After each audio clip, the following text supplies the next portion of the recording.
গোটেই গাঁওখন গাইছে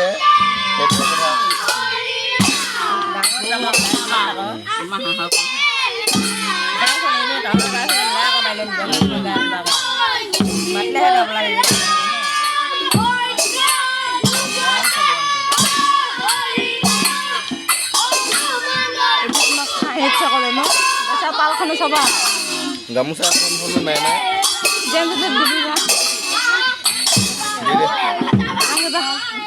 তই মোক কেলেহে কৈ আছ না